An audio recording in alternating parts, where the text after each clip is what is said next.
नमस्कार दोस्तों, मैं आशीष विश्वकर्मा आप सभी का अपने ऑनलाइन प्लेटफॉर्म धैर्य में एक बार फिर से स्वागत करता हूं।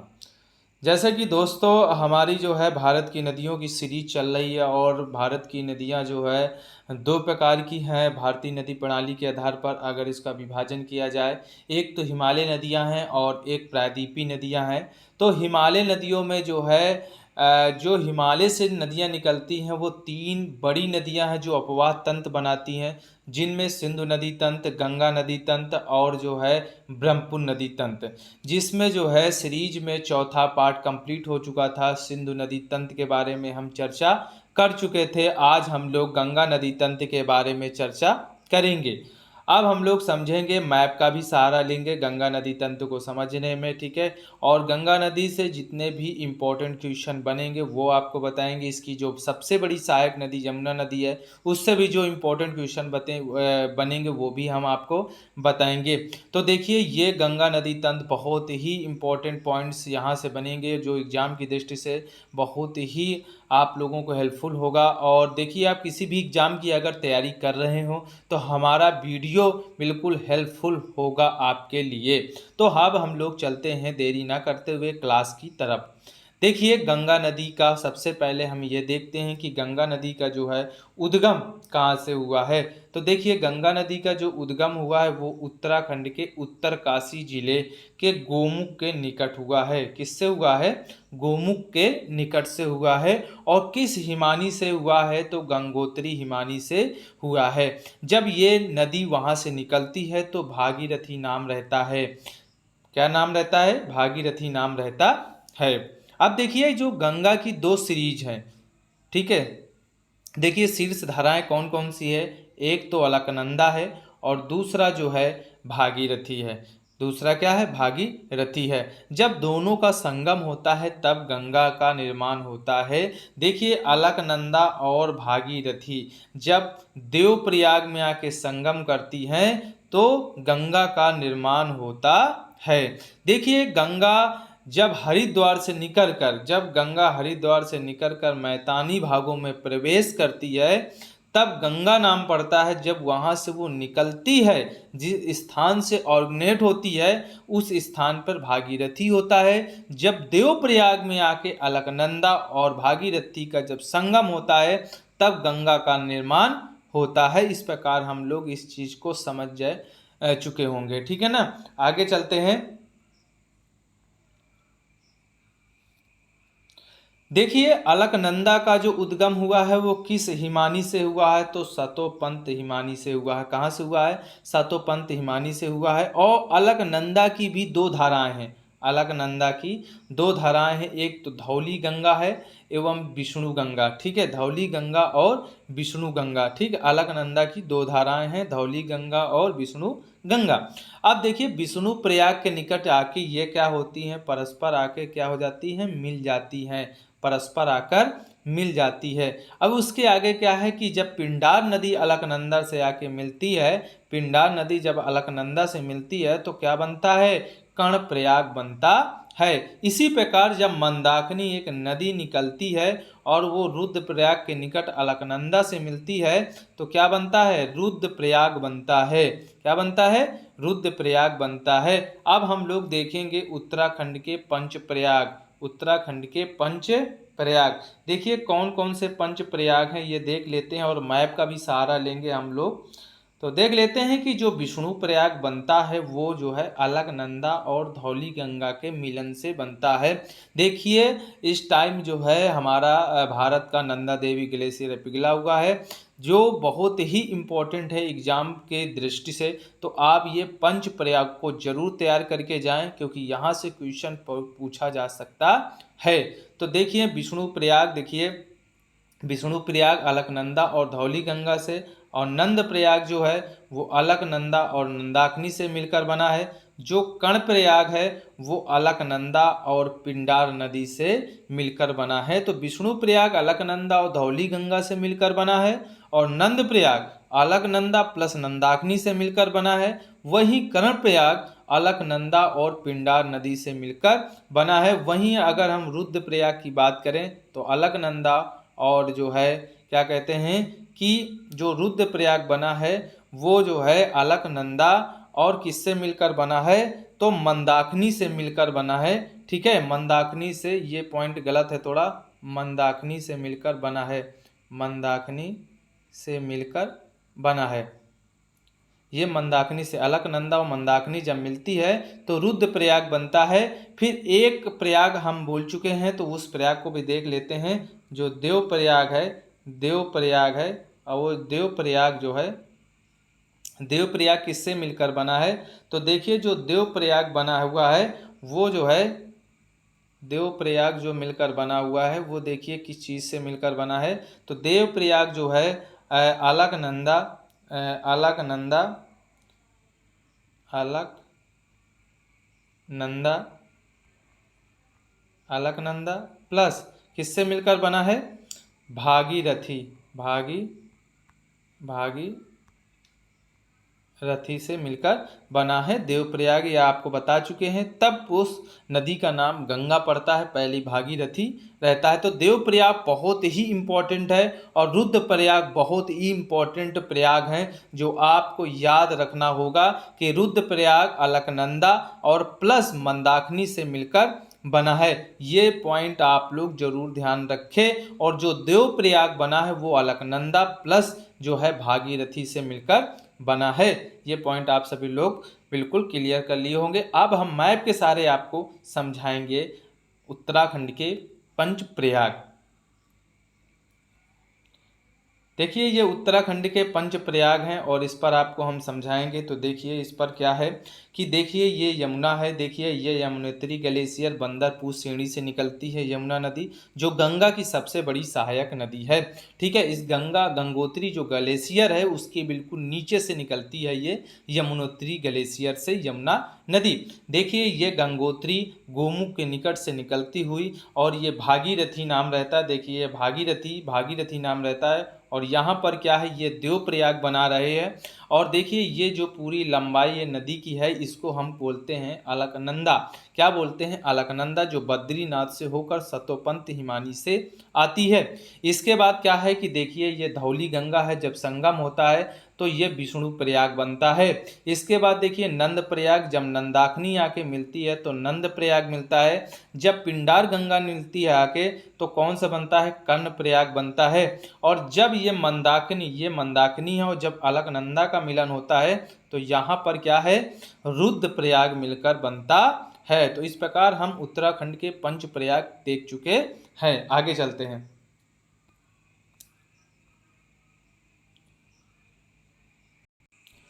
तो देखिए गंगा की जो सबसे बड़ी सहायक नदी है जो यमुना है, जो यमुना है, तो यमुना जो है कहाँ से निकलती है, यमुनोत्री ग्लेशियर उत्तराखंड से ही निकलती है। इसके बाद हम लोग देख लेते हैं कि दक्षिणी पठार से गंगा, जब दक्षिणी पठार से गंगा में सीधे गंगा मिलने वाली नदी है, जो दक्षिणी पठार से आकर सीधे गंगा मिलने वाली नदी है वो कौन सी नदी है, टोंस नदी है। ये इंपॉर्टेंट पॉइंट्स बनता है कि जो डायरेक्ट जो है सीधे गंगा में मिलती है कि वो है टोंस और सोन नदी है। ये इलाहाबाद के पास पटना से पहले गंगा में आके मिल जाती है। और जो सोन नदी है वो गंगा में दाहिने हाथ से अंतिम नदी बताई जाती है, जो मैकाल पहाड़ के अमरकंटक चोटी से निकलती है सोन नदी। ठीक है, ये पॉइंट आप याद रखेंगे। दूसरा जो है गंगा में डायरेक्ट दाएं हाथ से सीधे मिलने वाली नदी है वो टोंस और सोन नदी है। इस तरह अब हम लोग देखेंगे कि गंगा के बाएं तट से मुख्य सहायक नदी। तो देखिए मुख्य सहायक नदी जो पश्चिम से पूरब की तरफ है, तो देख लें बाएं तट से कौन कौन सी नदियां निकलती हैं। एक तो रामगंगा की बात करें जो नैनीताल के निकट निकलती हैं, और नैनीताल से आते हुए बरेली इस रामगंगा नदी के किनारे बसा हुआ है। फिर इसके बाद वरुणा, इसके बाद जो गोमती है, जैसे लखनऊ गोमती नदी के किनारे बसा हुआ, इसके बाद घाघरा, इसके बाद गंडक, इसके बाद बूढ़ी गंडक, इसके बाद कोसी, जो बिहार में जो है शोक कहा जाता है कोसी नदी को। और एक महानंदा, जो महानंदा है वो बाएं हाथ से मिलने वाली अंतिम नदी है जो गंगा में आके डायरेक्ट मिलती है, जो दार्जिलिंग की पहाड़ियों से आकर जो है निकलते हुए सीधे क्या है कि ये जो है गंगा में आके मिल जाती है। इसके बाद हम लोग बात करेंगे दाईं ओर से मिलने वाली नदियों का क्रम। दाईं ओर से मिलने वाली नदियों का क्रम, तो देखिए यमुना, टोंस और सोन। तो देखिए जो यमुना है, यमुना की भी सहायक नदियां हैं। यमुना की जैसे बनास सहायक नदी है, इसके बाद चंबल हो गई, चंबल इसकी सबसे बड़ी सहायक नदी है। इसके बाद देखिए इसमें जो है बेतवा हो गई, जिस पर माता टीला बांध परियोजना बनाया गया उत्तर प्रदेश हमीरपुर में। इसके बाद इसमें जो है सिंध नदी जो है, काली सिंध नदी, ये सभी नदियाँ जो है आकर के चंबल की, जो इसकी सबसे बड़ी चंबल सहायक नदी है, उस पर आकर जो है अपना पानी मर्ज करती हैं आके। इसके बाद देखिए हम लोग आगे चलते हैं।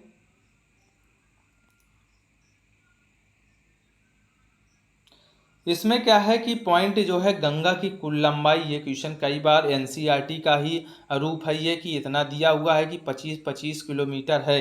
गंगा की जो कुल लंबाई वो 25-25 किलोमीटर है। और देखिए गंगा नदी की जो सबसे अधिक लंबाई है वो 100 किलोमीटर है, 1000 किलोमीटर है उत्तर प्रदेश में। सबसे ज़्यादा लंबाई उत्तर प्रदेश में है गंगा की लंबाई।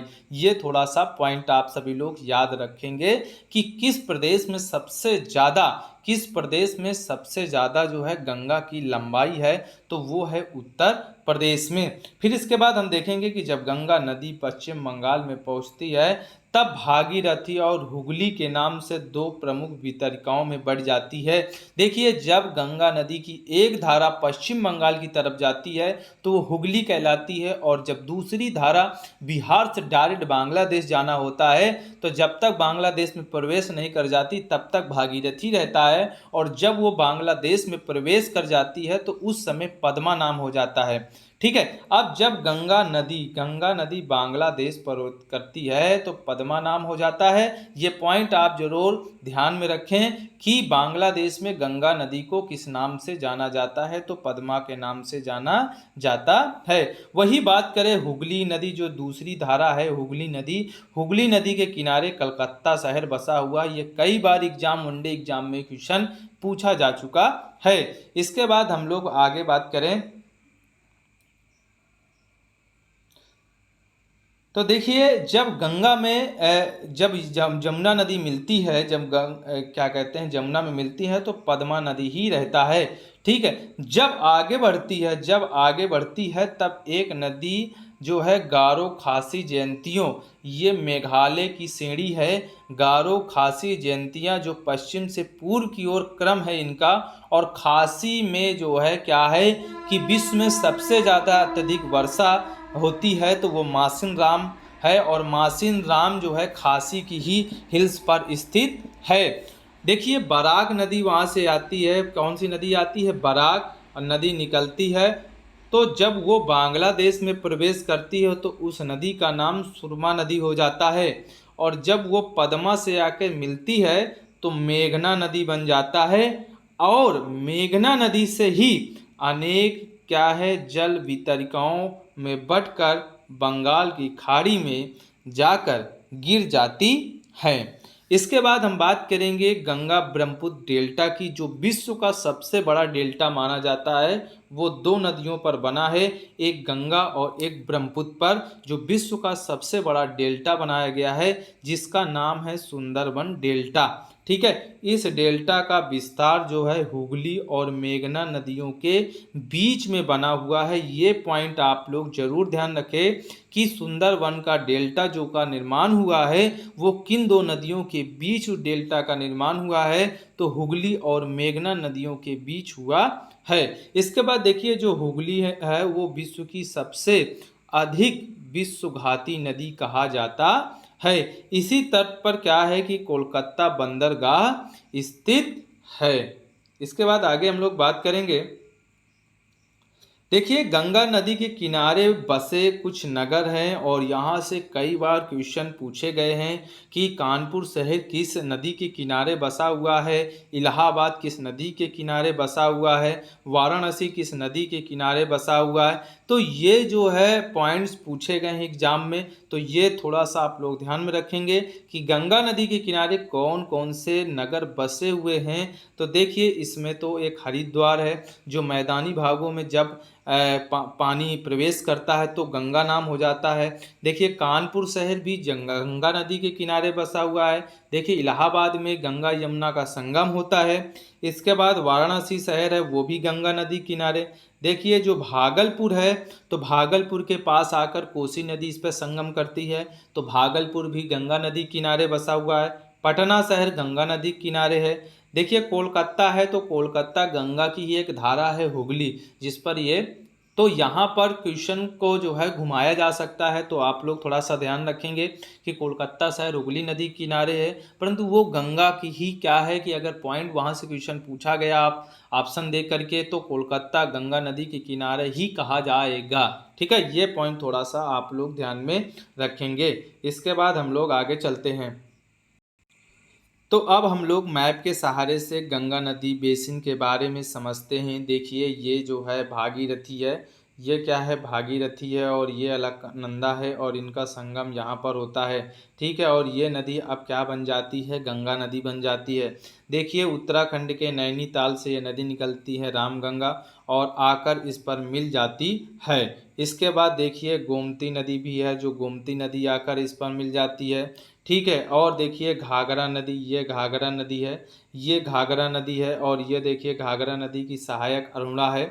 इसके बाद क्या है कि इसके बाद और देख लेते हैं कि ये देखिए गंडक नदी है। ठीक है, ये गंडक नदी है, और ये कोसी नदी है जो गोसाई धाम चोटी से निकलती है नेपाल से, माउंट एवरेस्ट के पास से। और ये बिहार की शोक नदी है, सबसे ज़्यादा आपदा आता है कोसी नदी पर, इस कारण इसे बिहार की शोक नदी कहा जाता है। और इस पर कोसी परियोजना भी बनाया गया है नदी के नाम से ही, जैसे गंडक में बनाया गया है तो गंडक परियोजना बनाया गया है। तो इसी तरह से हम लोग देख लेते हैं। इसके बाद जो है दार्जिलिंग की पहाड़ियों से जो है एक नदी निकलती है जिसका नाम होता है महानंदा।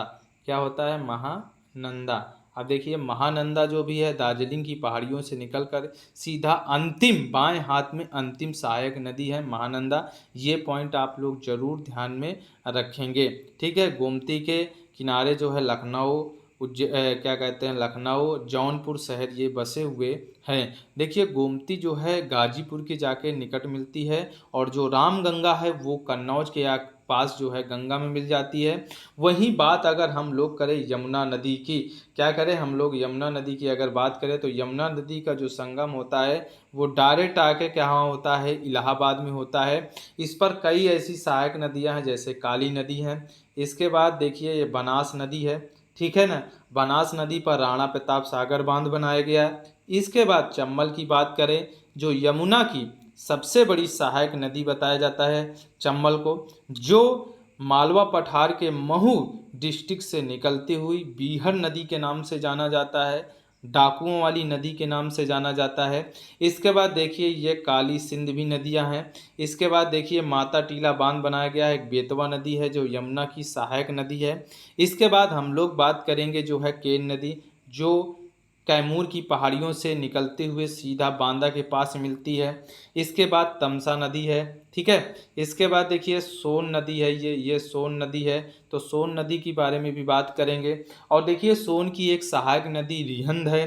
ठीक है, रिहंद बांध परियोजना बनाया गया है, गोविंद बल्लभ पंत प्रकार की एक झील है, जिसको कहा जाता है कि आर्टिफिशियल लेक है। ठीक है, मानव द्वारा बनाई गई सबसे बड़ी कृत्रिम झील है, उसे हम कहते हैं कौन, गोविंद बल्लभ पंत झील। ठीक है, तो यहाँ पर रिहंद बांध परियोजना बनाया गया है, जो सोन की सहायक नदी है। देखिए, जो सोन है, ये सोन क्या है, मैकाल पहाड़ के अमरकंटक चोटी से निकलती है। इसके बाद ये देखिए, यहाँ पर क्या है कि सोन नदी गंगा में दाएं हाथ से मिलने वाली अंतिम सहायक नदी है। तो ये पॉइंट आप लोग जरूर ध्यान देंगे, देखिए ये जो हुगली है और हुगली में आके दामोदर एक नदी समाती है। दामोदर घाटी परियोजना जो स्वतंत्रता के बाद पहली नदी घाटी परियोजना का निर्माण किया गया, तो वो थी दामोदर घाटी परियोजना जो पंचवर्षीय योजना के तहत बनाया गया था। 1948 में इसकी स्थापना कराई गई थी और पंडित जवाहरलाल नेहरू ने पहली बार नदी घाटी परियोजना को जो है मंदिर की संज्ञा प्रदान की। तो दामोदर जो है वो नदी निकलती है छोटा नागपुर पठार के पलामू डिस्ट्रिक्ट से, और क्या है कि हुगली की सहायक नदी बनती है, हुगली में जाके मिल जाती है। इस तरह से हम लोग इस पॉइंट को समझ चुके। देखिए ये फरक्का है और फरक्का परियोजना बनाया गया है, वो गंगा नदी के तट पर बनाया गया है पश्चिम बंगाल में। तो हम लोग मैप के सहारे जो है गंगा नदी तंत्र को समझ चुके होंगे। इसके बाद हम लोग आगे चलते हैं।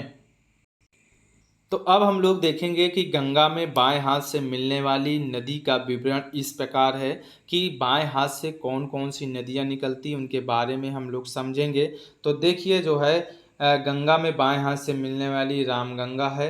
देखिए उसका जो उद्गम है वो नैनीताल के निकट से है, और ये क्या है कि कन्नौज के निकट गंगा में आके क्या होती है कि मिल जाती है। अब देखिए इसी नदी के किनारे बरेली शहर बसा हुआ है।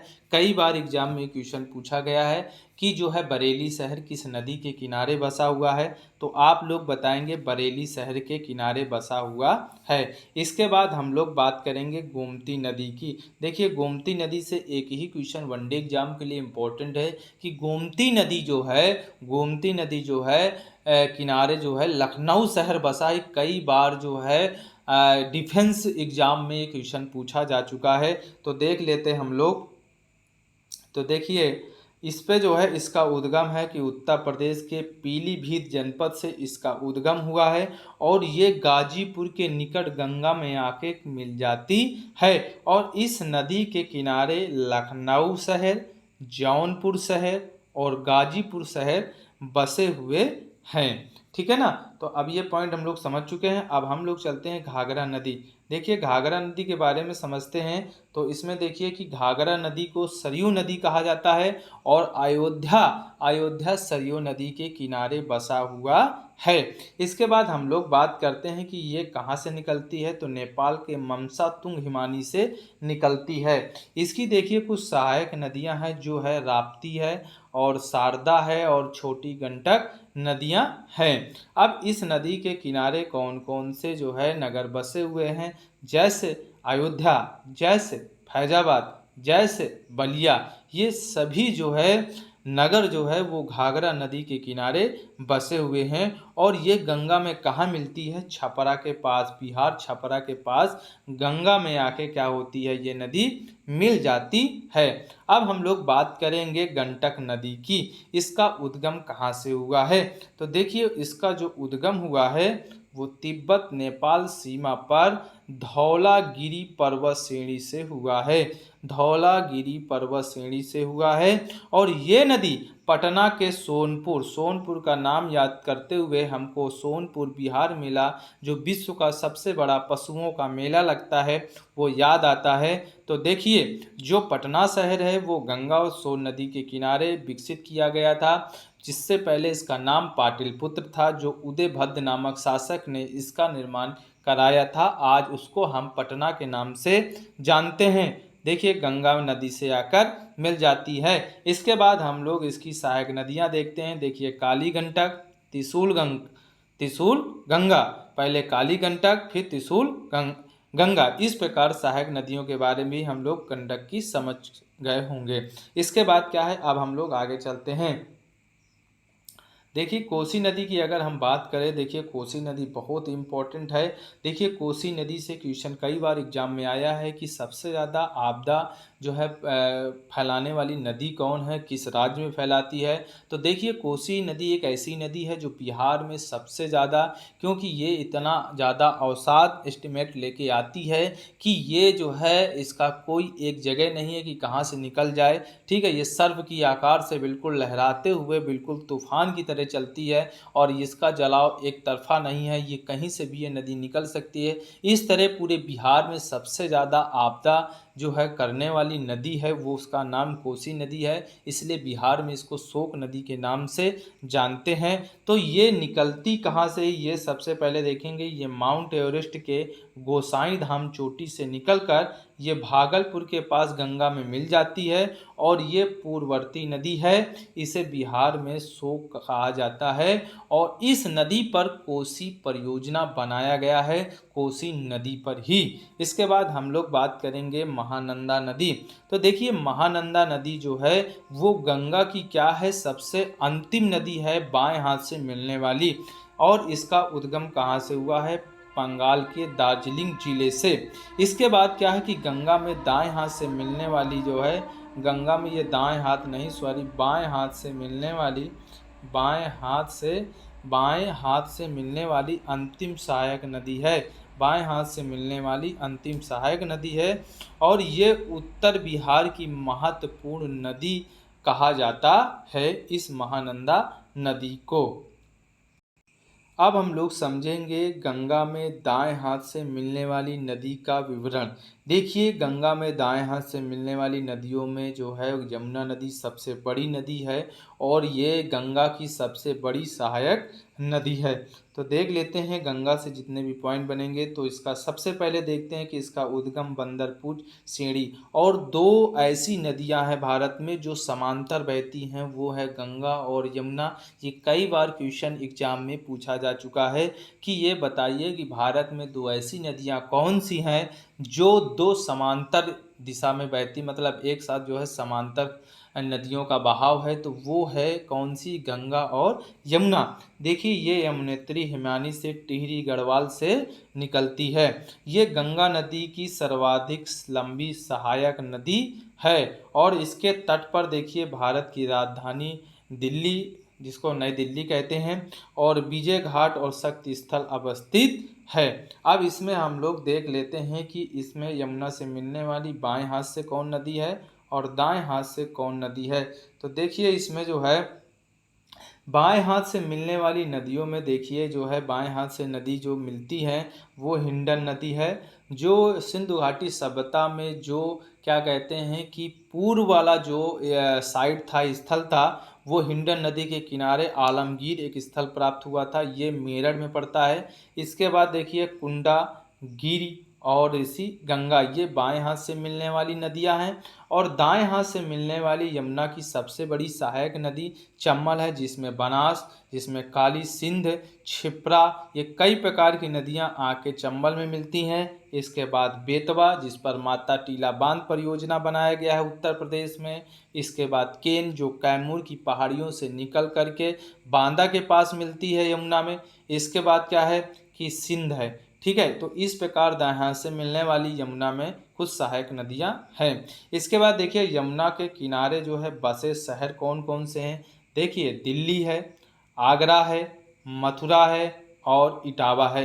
ये क्वेश्चन यहाँ से कई बार पूछा गया है कि दिल्ली शहर जो है किस नदी के किनारे बसा हुआ है, तो यमुना नदी के किनारे बसा हुआ है। इसी प्रकार आगरा भी यमुना नदी किनारे, मथुरा यमुना नदी किनारे, और इटावा में तो जो है चंबल आके मिलती है, ठीक है। इसके बाद क्या है कि इलाहाबाद में से ये गंगा में आकर मिल जाती है, वहीं आके ये संगम बनाती है, ठीक है ना। इसके बाद इस नदी गंगा के नाम से ही आगे बढ़ती है। देखिए यमुना की जो सबसे बड़ी सहायक नदी है वो चंबल है, याद रखिए, डाकुओं वाली नदी, बीहड़ वाली नदी, ठीक है। ये मालवा के पठार के महू जिले से इसका उद्गम होता है और उत्तर से ये जो है पूर्व दिशा में नदी बहती है और जाकर ये यमुना की सहायक नदी बनती है। अब हम लोग यमुना नदी के बारे में जो है मैप के सहारे कुछ चीज़ें समझ लेते हैं। तो देखिए जो है मैप के सहारे अगर हम समझते हैं तो देखिए ये पश्चिमी यमुना जो है नहर है, ये तेजवाल बैराज है और ये यमुना नगर है, और देखिए ये पानीपत है, ठीक है। इसके बाद देखिए सोनीपत है, देखिए दिल्ली में वजीराबाद है जो बिल्कुल मुखर्जी नगर के नज़दीक पर पड़ता है, और ये बैराज है, ठीक है। इस प्रकार जो है ये चीज़ आप देख लें, ये पूरी पूर्वी यमुना नहर है, ठीक है। और ये देखिए टोंस नदी है, ये टोंस नदी है, और ये यमुना नदी जो है बंदरपुर से जो है यमुनोत्री ग्लेशियर से इसका उद्गम होता है। इसके बाद आगे देख लेते हैं हम लोग जो है देखिए इसके बाद दिल्ली देखिए यमुना नदी किनारे बसा हुआ है। देखिए जैसे हिंडन नदी आके इस पर मिलती है। इसके बाद देखिए फरीदाबाद जो दिल्ली में पड़ता है, बल्लभगढ़ दिल्ली में पड़ता है, पलवल पड़ता है। इसके बाद देखिए मथुरा जो है, ठीक है, मथुरा के बाद क्या है कि ये जो है आगरा, और आगे देखे ले रहे हैं हम लोग। देखिए ये आगरा है, ठीक है, ये आगरा है। देखिए ये इटावा के पास यमुना में आके मिलती है जो है चम्बल नदी। देखिए चम्बल है, बनास है, ठीक है, कई प्रकार की क्षिप्रा नदी है, काली नदी है, सिंध नदी है। ये सभी जो है संगम बनाकर इटावा में आके मिल जाती है। इसके बाद क्या है कि आगे हम लोग देखते हैं, जैसे जैसे आप देखिए सिंध नदी है, ठीक है। इसके बाद देखिए हमीरपुर में जो है क्या कहते हैं, बेतवा नदी आके मिलती है, घसान नदी मिलती है, केन नदी बांदा में जाके मिलती है, और इलाहाबाद में ये नदी जो है क्या है, संगम बना देती है यमुना नदी। तो इस प्रकार हम लोग यमुना नदी के बारे में भी चीज़ें समझ गए होंगे। तो अब हम लोग जो है यमुना की जो सबसे बड़ी सहायक नदी है चम्बल नदी, उसके बारे में समझेंगे। तो देखिए जो चम्बल नदी है ये मध्य प्रदेश के मालवा पठार के जो है महू के निकट से निकलती है और इटावा के पास में यमुना से मिल जाती है। ये अपनी उत्खान भूमि के लिए प्रसिद्ध है, ठीक है, और इसे डाकुओं वाली नदी कहा गया है। देखिए चंबल में जो मिलने वाली बाएं हाथ से नदियां वो कौन सी है। देखिए बनास है जो बाएं हाथ से, जिस पर राणा प्रताप सागर बांध है, ये राजस्थान से आती है नदी। इसके बाद देखिए पार्वती नदी है, काली नदी है, सिंध नदी। ये क्या है कि ये दाएं हाथ से मिलने वाली नदी हैं। ये दाएं हाथ से मिलने वाली नदी हैं। ये दाएं हाथ से मिलने वाली नदी हैं कौन, पार्वती, काली और सिंध। देखिए चंबल नदी के किनारे कोटा शहर राजस्थान का बसा हुआ है। तो ये भी पॉइंट आप लोग समझ चुके होंगे। इसके बाद हम लोग चलेंगे जो है केन नदी। देखिए केन और सोन के बारे में बात करेंगे। जो बहुत ही इम्पोर्टेंट नदी सोन नदी है उसके बारे में बात करेंगे। तो देखिए जो केन नदी है वो मध्य प्रदेश के सतना जिला, जो कहते हैं कि चित्रकूट में जितने भी हिल्स हैं वो सब कैमूर हिल्स कहलाती हैं। और इनका जो फैलाव है वो कहा जाता है कि ये जो है मिर्ज़ापुर से लगाकर इधर जो है झांसी से लगाकर ये सब पूरा जो है बुंदेलखंड के क्षेत्र में आता है। और यहाँ के जो हिल्स हैं, जो पहाड़ियाँ हैं, वो कैमूर की पहाड़ियों के नाम से जाना जाता है। इसके बाद देखिए ये क्या है कि ये बांदा के निकट आकर यमुना से मिल जाती है। इसके बाद हम लोग बात करेंगे जो सोन नदी। देखिए इसका उद्गम क्या है कि इसको बड़ा अच्छे से पॉइंट आप नोट करें। मध्य प्रदेश और छत्तीसगढ़ की सीमा, मध्य प्रदेश ऐसे करके ये आपका एमपी पड़ता है और ये आपका छत्तीसगढ़ पड़ता है, ठीक है, छत्तीसगढ़ पड़ता है। और इसी सीमा पर क्या है, मैकाल का पठार स्थित है। और मैकाल पहाड़ के ये जो है यहाँ पर चोटी है अमरकंटक, जहाँ पर दो नदियाँ निकलती हैं, एक नर्मदा और एक ताप्ती। नर्मदा पश्चिम की तरफ, और ये जो है क्या कहते हैं नर्मदा और सोन निकलती है, ताप्ती नहीं, नर्मदा और सोन निकलती है। तो नर्मदा पश्चिम की तरफ और जो सोन नदी है वो उत्तर से आकर के और पूरब की तरफ मुड़ने से डायरेक्ट जाके गंगा में अंतिम सहायक नदी बनती है। और ये नदी जो है मैकाल पहाड़ के अमरकंटक चोटी से निकलती, ये पॉइंट आप लोग समझ चुके होंगे। इसके बाद हम लोग बात करेंगे गंगा में दाएं हाथ से मिलने वाली अंतिम सहायक नदी है। ये पॉइंट बहुत ही इम्पोर्टेंट है आपके एग्जाम के लिए। इसके बाद हम लोग बात करेंगे मुख्य सहायक नदियाँ। देखिए इस पर जो है कन्हार नदी, रिहंद नदी और उत्तरी कोयल नदी, जिस पर इसकी सबसे इम्पोर्टेंट नदी रिहंद है। इसकी सबसे इम्पोर्टेंट नदी क्या है, रिहंद है। तो रिहंद जो है बांध परियोजना भी बनाया गया है, ठीक है, याद रखेंगे हम सभी लोग, ठीक है। और इस पर एक झील बनाया गया है मानव निर्मित, जिसका नाम है गोविंद बल्लभ पंत झील, ठीक है। ये आर्टिफिशियल लेक है। ये थोड़ा सा पॉइंट आप लोग जरूर ध्यान में रखें, ठीक है ना। तो आज गंगा नदी तंत्र के बारे में जो है पूरा बातें क्लियर हो चुकी हैं। और हम अगले वीडियो में आपसे मिलेंगे, ठीक है। और आप लोग से निवेदन है कि आप लोग जो है वीडियो को शेयर ज़रूर करें, लाइक भी करें और सब्सक्राइब भी करें, ठीक है ना। और क्या है कि वीडियो को जरूर अंत तक देखें, तभी आपको बातें जितनी भी गंगा तंत्र से जो इम्पोर्टेंट्स पॉइंट होंगे वो तभी आपको मिल पाएंगे, ठीक है। आप किसी भी एग्ज़ाम की तैयारी कर रहे हो, इससे कहीं बाहर कुछ भी आने वाला नहीं है, ठीक है। तो आज के लिए बस इतना ही। Thank you so much.